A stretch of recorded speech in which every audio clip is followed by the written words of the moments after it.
Hello everyone, welcome back to our channel statistics by Poonam. तो आज हम स्टैंडर्ड डिस्ट्रीब्यूशन में एक नया टॉपिक करने वाले हैं जिसका नाम है product moments.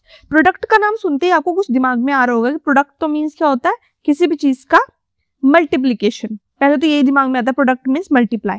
So a product moment is the expectation of the product of powers of a random variable. तो ये क्या है, ये है एक्सपेक्टेशन किसी दो वेरिएबल्स की जिनकी पावर अलग अलग क्या है, उनके साथ मल्टीप्लाइड है, और वो दोनों वेरिएबल्स भी एक दूसरे के साथ क्या है, मल्टीप्लाइड है, मींस उनका प्रोडक्ट है। सो देख सकते हो expectation of x raise to power m into y raise to power n, this is called the product moment where x and y are random variables and m and n are non negative integers. Non negative means ये negative नहीं हो सकते, ये positive integers हैं। अब अगर हमारे case में हमारे दोनों random variable x and y are independent, अगर ये दोनों इंडिपेंडेंट है तो इस केस में अगर हमें एक्सपेक्टेशन निकालनी है तो हमें एक्सपेक्टेशन का एक रूल पता है कि जब हम एक्सपेक्टेशन इंडिपेंडेंस वेरिएबल्स की निकालते हैं तो उस केस में हम एक्सपेक्टेशन दोनों के अलग अलग वे में निकाल सकते हैं। फॉर एग्जाम्पल, अगर मेरे दोनों रैंडम वेरिएबल्स इंडिपेंडेंट है तो मैं पहले expectation of x raise to power m फिर expectation of y raise to power n निकाल के दोनों को मल्टीप्लाई करके मेरे को रिजल्ट मिल जाएगा। Got it? But if an x are dependent, अगर वो डिपेंडेंट हुए, their product moment captures their correlation. फिर कोरिलेशन निकालना पड़ेगा, फिर उसके लिए हमें कोवेरियंस निकालना पड़ेगा, तो ये थोड़ा सा लंबा प्रोसेस हो जाएगा। बट इंडिपेंडेंट के केस में आप इसको बहुत इजीली वे में निकाल सकते हो। Now product moments in standard distributions, first क्या है कि स्टैंडर्ड डिस्ट्रीब्यूशन जो है नॉर्मल डिस्ट्रीब्यूशन के लिए अगर हम देखें, स्टैंडर्ड नॉर्मल, आपको पता है एक नॉर्मल डिस्ट्रीब्यूशन होती है और एक मैंने आपको स्टैंडर्ड नॉर्मल डिस्ट्रीब्यूशन बताई थी। नॉर्मल डिस्ट्रीब्यूशन अगर मैं आपको बताऊं so it is union of mu and sigma square. But अगर आप स्टैंडर्ड नॉर्मल करते हो तो उस केस में आपका म्यू जो है वो 0 बन जाता है डायरेक्ट, और सिग्मा स्क्वायर जिसको आप वेरिएंस बोलते हो वो बन जाता है 1। तो स्टैंडर्ड नॉर्मल के केस में आपके पास डायरेक्ट वैल्यूज होती हैं कि आपके पास मीन क्या है 0 और वेरिएंस है 1।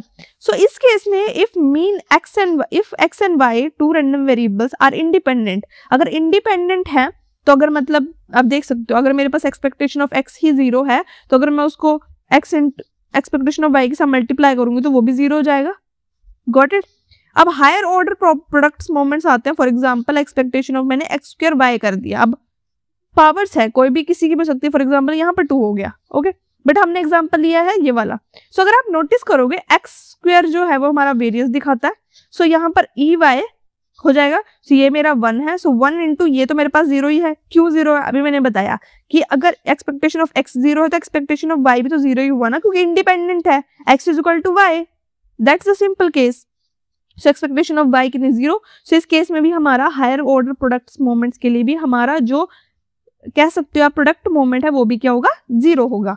अब हम देखते हैं स्टैंडर्ड एक्सपोनेंशियल डिस्ट्रीब्यूशन के लिए। एक्सपोनेंशियल डिस्ट्रीब्यूशन में उसका जो पैरामीटर होता है उसको हमने ले लिया है 1। आप सोच रहे होगे 1 क्यों लिया, इस केस में तो लैम्डा होता था, बट आप देख रहे हो यहाँ पर स्टैंडर्ड नाम लिखा हुआ है। स्टैंडर्ड में क्या हो जाती है, आपकी वैल्यू फिक्स्ड हो जाती है, और लैम्डा की वैल्यू यहाँ पर हमने कर दी है 1।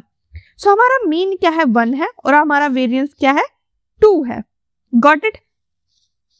Now if x and y follows exponential 1 and are independent, देख रहे हो हर क्वेश्चन में ना ये दो चीजें है, इंडिपेंडेंट एंड डिपेंडेंट। इस केस में डिपेंडेंट बोला गया है, तो अगर मैं बोलूँ expectation of x into expectation of y, तो मेरे पास एक्सपेक्टेशन ऑफ x 1 है तो एक्सपेक्टेशन ऑफ y भी ऑलरेडी 1 होगी। So 1 into 1 is equal to 1। Got it? Standard uniform distribution, ये लास्ट थर्ड है, ये 3 ही आते हैं, which is normal, exponential and uniform. तो यूनिफॉर्म के केस में भी सेम होता है, हमारे पास जो मीन होता है, जो हमारे पास ए बी होता है, यूनिफॉर्म के केस में हमारे पास जो पैरामीटर्स होते हैं वो ए और बी होते हैं। तो हमारे पास ए क्या है 0 और बी क्या है 1, तो ये याद भी कर सकते हो, अभी आपका एक तरह का रिविजन हो रहा है। सो इसको करने के बाद मीन क्या है, हमारे पास मीन ऑलरेडी दिया हुआ है 1/2। अब सोच रहे हो कि 1/2 कैसे आया, यूनिफॉर्म डिस्ट्रीब्यूशन का फॉर्मूला याद करो। मीन का फॉर्मूला था हमारा a प्लस b/2। सो अगर मैं 0 प्लस 1/2 करूंगी तो obviously it will come 1/2। Got it? Variance निकालेंगे तो वेरिएंस का फॉर्मूला भी सभी को पता है, b minus a square minus 1/12, ये सभी को पता है। अब इसको करने के बाद अगर मैं इसमें फॉर्मूला लगाऊं 1 माइनस 0, ओके, ये करूं तो मेरे पास रिजल्ट क्या जाएगा 1/3। I am just doing it direct, okay.